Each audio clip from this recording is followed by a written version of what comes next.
We've been through things that should have broken us. Trauma, loss, hardship, the kind that leaves a mark. But it also left something else, something most people spend their whole lives trying to find. I'm Misty Carson, and it's time we stop surviving and start building with it. This is the Unbreakable Advantage. This podcast exists because of a choice I made a long time ago. A choice that cost me everything I thought I was supposed to have and gave me everything I actually needed. At 16, I was pregnant, emancipated, and on my own. No home, no safety net, no degree. Just a baby on the way, a husband working midnight shifts at a factory, and a silence at night that didn't just terrify me, it forced me to lay there and figure out how I was going to survive. But that wasn't where my story started. It started much earlier. I grew up in poverty, real poverty, the kind where you walk through harvested fields, picking up whatever the machines left behind just to have something to eat. Your grandfather taking a .22 into the woods with a gunny sack and coming back with whatever was in season, rabbit, squirrel, and your grandmother cleans it and cooks it, and you're grateful for every bite. The family vacation fund is a bucket of change saved all year long. Your birthday has a $20 limit. If something costs $25, the answer is no, even if someone else offers to pay the difference. I stood in a welfare line on a designated day of the week, collecting our box, powdered milk, government cheese, because that was how we ate. And most of my Christmas presents came because my name was on an angel tree and a stranger chose me. That was my normal. I also grew up in volatility, the kind that keeps a child permanently on edge. Reading the room before you walk through the door, measuring the temperature of the air, waiting for the moment the straw breaks the camel's back and everything explodes. I became very, very good at reading people before I ever had a name for that skill. And there was abuse, physical, emotional, sexual, the kind that starts when you're still a child and teaches you early, before you even have the language for it, that your body doesn't belong to you, that your needs are secondary, that you exist for someone else's comfort. I also learned something else growing up. The women in my family worked. They sacrificed. They held everything together. They were the earners, but they were never the deciders. The men were, even when the men weren't working, even when the men weren't giving anything back. The women gave anyway. And if they pushed back, if they asked for something, if they drew a line, they were selfish, a bitch. They were difficult. They expected too much. That was the inheritance I didn't ask for. That was the pattern I was born into. And at 16, pregnant, emancipated, and alone, I didn't even realize I'd already started repeating it. The man I had chosen was a mirror reflection of everything I had been conditioned to accept. Not because I was weak, because it was familiar. Because familiar felt safe even when it wasn't. Even when it was the very thing keeping me tethered to everything I was born into. I didn't know that yet. The realization would come later, much later. What I knew at 16 was that I had to survive. So I did. I got my GED, I worked, I moved forward one day at a time, and by 19 I had my second child, 2 babies, 15 and a half months apart. I was exhausted and determined, terrified and alive. And somewhere inside all of that, underneath the noise, underneath the fear, underneath every voice telling me this was as good as it was going to get, there was a whisper. A quiet, persistent, almost inconvenient whisper that said, there was more for you than this. I wish I could tell you I listened to it immediately, but I didn't. Because here's what nobody tells you about the whisper. It's not the loudest voice in the room, not even close. The loudest voice belongs to the people around you, the ones who love you, the ones who are comfortable with who you are right now, because your growth makes them uncomfortable with who they've chosen to stay. And then there's the voice inside your own head, the one that sounds like every person who ever told you that you were too much or not enough. The one that shows up right when you're about to take a step forward and says, who the hell do you think you are? I spent years in a battle with both. I would start moving forward and something would pull me back. Sometimes it was my circumstances, Sometimes it was the people around me, and sometimes, if I'm being completely honest, it was me sabotaging myself. Getting 3 feet from gold and finding a reason to walk away. Not because I didn't want it, because some part of me didn't believe I deserved it. I kept choosing partners who felt familiar, people with addictive personalities, people who loved conditionally, people who made me question what I knew to be true about myself. And in every single one of those relationships, I was the breadwinner, usually by a significant amount. Just like the women in my family before me, earning everything, deciding nothing, giving without asking. Each relationship healthier than the last, but the undertones were always there, just packaged differently, a repeat of the same pattern with a different bow on it. I didn't recognize it then, I just lived it. At one point, I was working 3 jobs, my main job, bartending on weekends, caring for someone on Sundays. I'd been in a nursing program, I was in clinicals, and I had to walk away from it all because the person I had been with had issues and was spending everything we had. I had my children at home and needed to keep a roof over all of our heads, so I worked. I always worked. That was what I knew how to do. College was the same story, in and out for years. Start, stop, start again. Try this degree, try that one. Life gets hard, pull back, get some momentum, and something falls apart. I had 110 college credits and nothing to show for it but a lot of starting over. And then one day I walked into the community college and said, look at everything I have. Tell me what degree I can get with the least amount of classes, because I need something to show for all of this work. Not just for me, for my children, to show them that no matter how many times you stop or start, no matter how many decisions take you off the trail you were meant to walk, you can always find your way back. I took 2 classes, got an associate's degree in liberal arts, which means almost nothing on paper, but it meant everything to me because I finished. For the first time in my life, I finished. 2 years later, I had a bachelor's degree, and within 5 years of that, I had my master's in human resource management and organizational leadership. By then, my confidence was different, not perfect, not without doubt, but unshakable in a way it had never been before. I knew I could do hard things. I had the receipts. My career started taking off in my mid-20s. I was in car sales, and I was really good at it. 6 figures. I had worked hard, and I'd earned it. But I was working constantly. And what I was giving my 3 children was access, vacations, their own cars, opportunities I never had growing up. I was showing them what hard work could build, what was possible for people like us. What I wasn't giving them was me. I wasn't in the stands. I was missing the moments. I was working so they could have a different life than I had. And somewhere along the way, I forgot that what I needed most growing up wasn't things, it was safety. It was presence. It was someone who showed up. I also knew deep down that I wasn't modeling what I wanted for them. I wasn't showing my son what it looked like for a woman to be loved well and treated with respect and equity. I wasn't showing my daughters what it looked like to choose yourself. I was showing all 3 of them the pattern, just dressed up differently than the one came before. The moment that cracked everything open was when I realized my oldest, at just 16, was picking up my youngest from daycare, putting her to bed, making dinner, managing school and sports at 16. I saw the cycle trying to write itself again in a brand new chapter. And I knew it was time to become again, not just for me, for all 3 of them.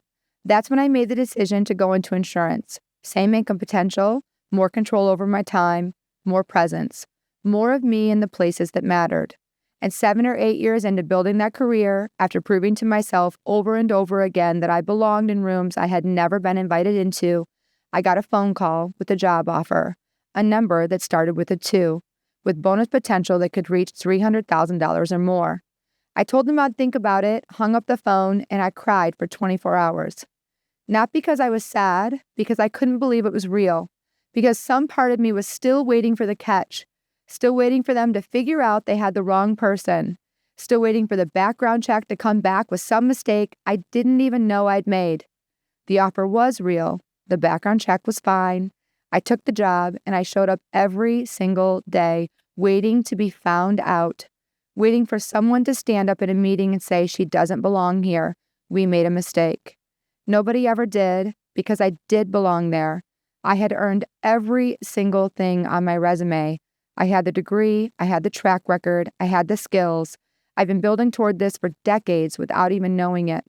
That voice that tells you don't belong is lying to you. It has always been lying to you. My coaches told me once that I was an eagle born in a chicken coop. And when they said it, it gave me a visual and a language for something I had always felt but never knew how to articulate. They don't say that anymore. Now they just call me their eagle because they are watching me soar. And I am still soaring every single day. But here's what I need you to understand. The soaring is a choice. Even now, even at this point in my life, even standing in rooms I have built my way into, I still have to choose, belong or become. The whisper doesn't stop calling and the voices don't stop either. The difference is now I know what they are. I know what they cost, and I know what it feels like to choose becoming anyway. This podcast is for the eagles who grew up in chicken coops. It's for every person who's been through something that should have broken them and didn't, who's felt the whisper and been too afraid to follow it, who started over so many times they've lost count, who stood in a room that they earned their way into and waited for someone to ask them to leave. It's for the person who's 5 steps forward and 4 steps back right now and thinks that means they're failing. It doesn't. It means you are still moving and you are only one decision away from a completely different life. We are the authors and editors of our own stories. Our circumstances do not have to become our cage. The pattern that was handed to us through generations, through no fault of our own, through circumstances we were born into and did not choose, that pattern can end with us if we choose it. You were not broken, you were being built. And it is time to stop surviving what made you and start building with it. So I want to leave you with this and sit with it this week. Let it be uncomfortable if it needs to be. Whose voice are you actually listening to? And is it calling you forward? Or are you allowing your circumstances to become your cage? In the first episode, I asked you whose voice you were actually listening to, and whether it was calling you forward or whether you were allowing your circumstances to become your cage. I'm confident some of you sat with that longer than you expected, and it probably made you a little uncomfortable. I hope it did, because that usually means it was the right question and something in you is starting to get louder. Today we're going one layer deeper. We're not talking about the voices around you yet. We'll get there. Today we're talking about the one that lives inside you, the one that sounds the most like you, and the one that knows exactly what to say to keep you right where you are. Today we're talking about the loudest liar in the room, and most of the time, that liar is us. The biggest lie the voice in my head ever told me was that I don't belong. What made it so convincing for so long is that when I was a child, it actually felt true. Back then, lunch tickets were color-coded. Everyone could see who was on free lunch and who wasn't. You couldn't hide it. Even in elementary and middle school, there was a clear social separation, and those small signals carried weight.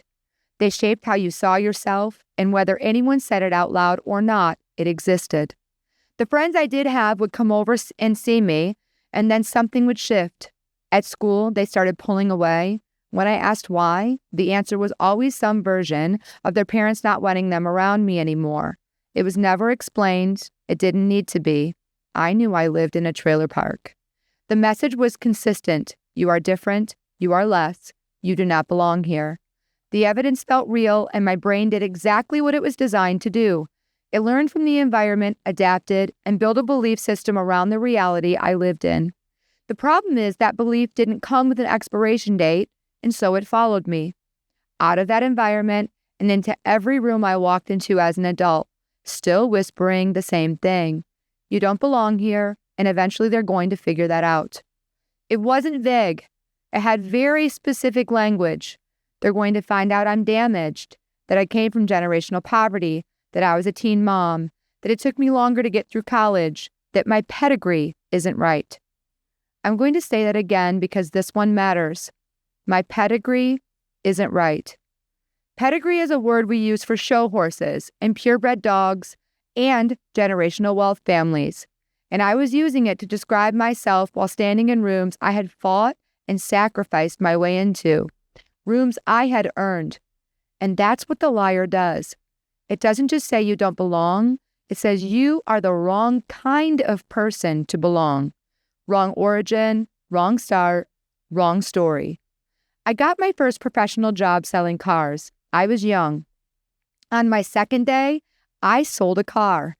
At the end of my first month, I was salesperson of the month, and it felt amazing. I didn't really understand what winning felt like before. It felt good to be seen, to take information, share it with someone, and have them want to receive it from me, to realize that I had something of value to offer. And for a minute, the voice went quiet. Then a couple slow weeks came, and it came back louder. See, you thought you were winning, but you can't win. People like us aren't meant to win.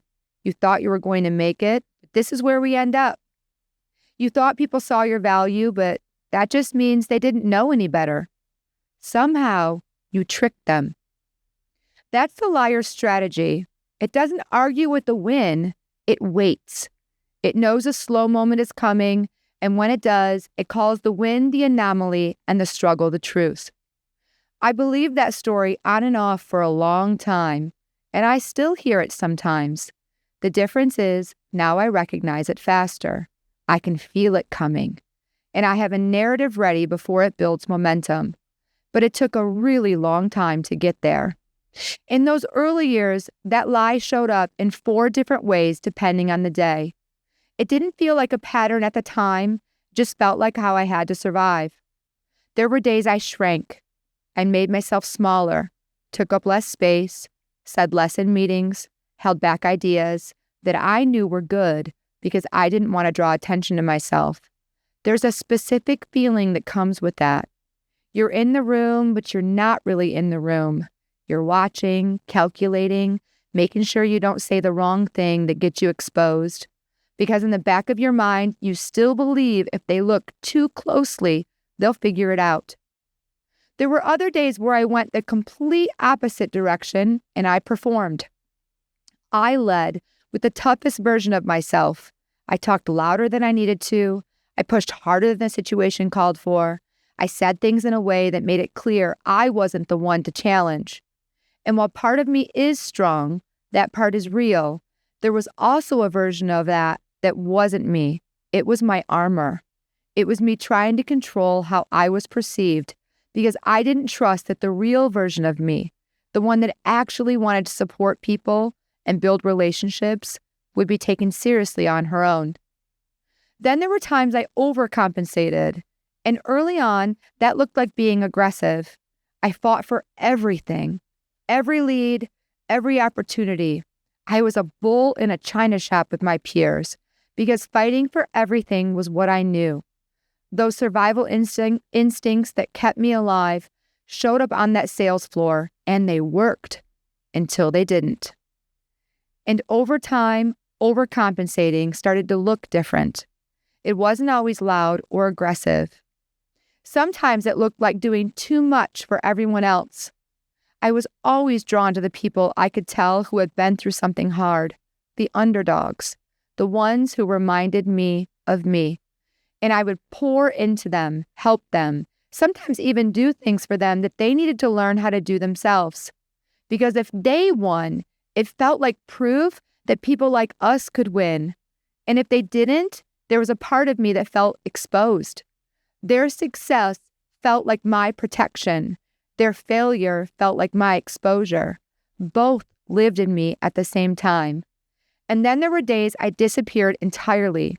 I manufactured reasons not to show up. I told myself I was too busy, or it wasn't the right time, or someone else would be better suited.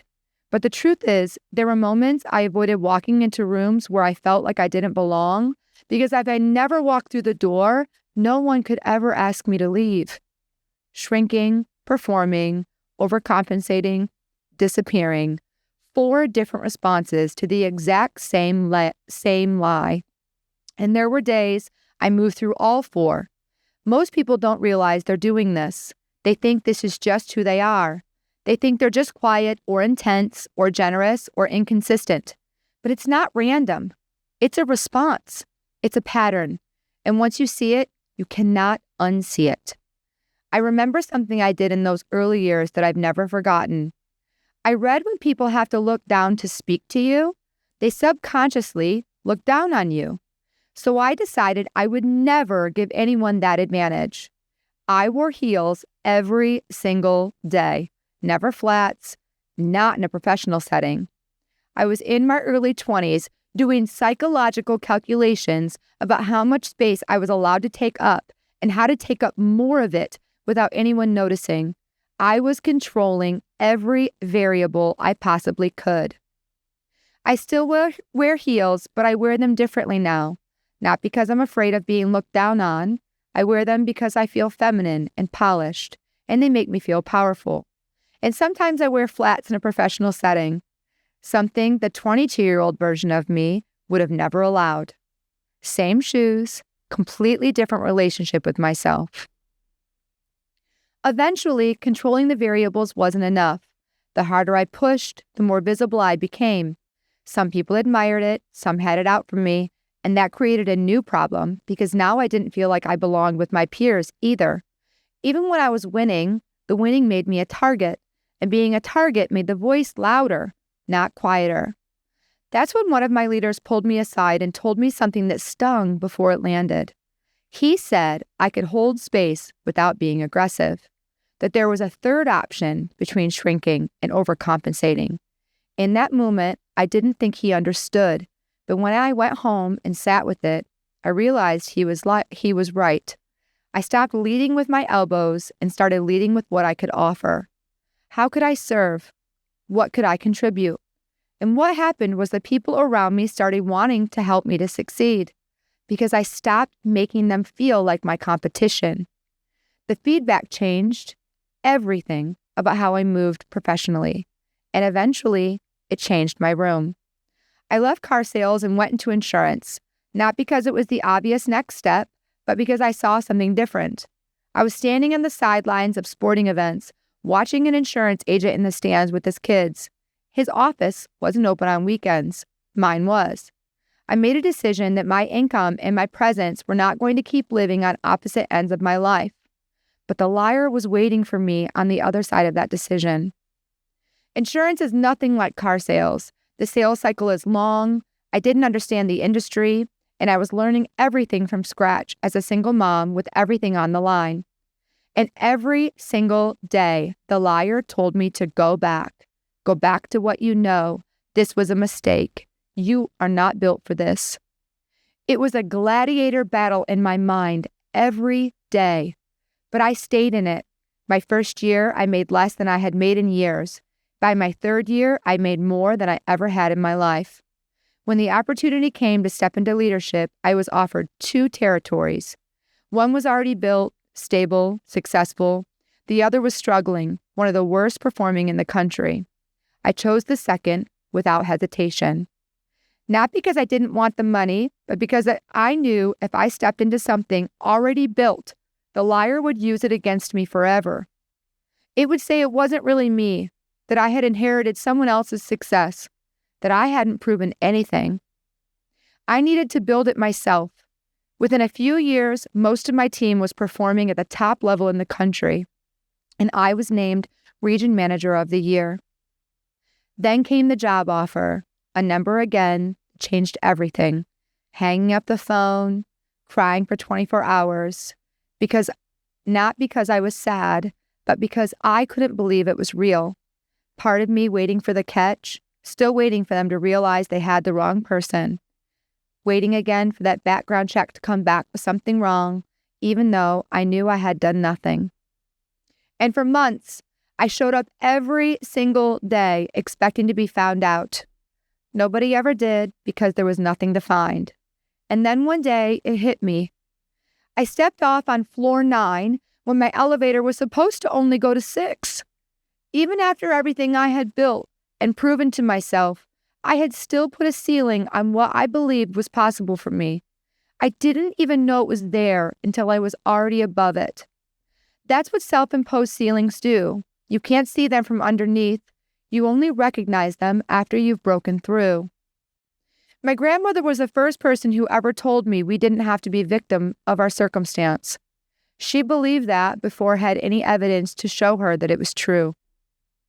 While she filled her journals with her days, I was writing poems and short stories. I was putting my pain on paper because it was the only place that had somewhere to go. One of those poems was published, and now here I am, writing again, not just to release it, but to turn it into something useful, to turn my pain into purpose, to take everything I've lived through and make it mean something, not just for me, but for someone else who needs to see themselves differently.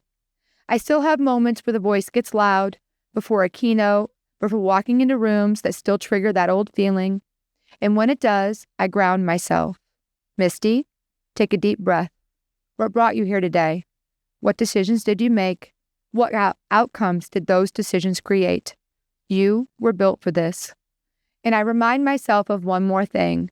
If mine is the only voice in the room saying I don't belong, then my voice is the liar. Because everyone else in that room already decided I belonged before I even walked through the door. So I'll leave you with this. What evidence are you sitting on right now that the voice in your head hasn't seen yet? Until next week, keep becoming. You showed up today, and that already says something about who you are. If this episode moved you, share it with someone who needs to hear it. Subscribe wherever you listen and connect with me on LinkedIn and Instagram. We were not broken. We were being built. Until next week, keep becoming.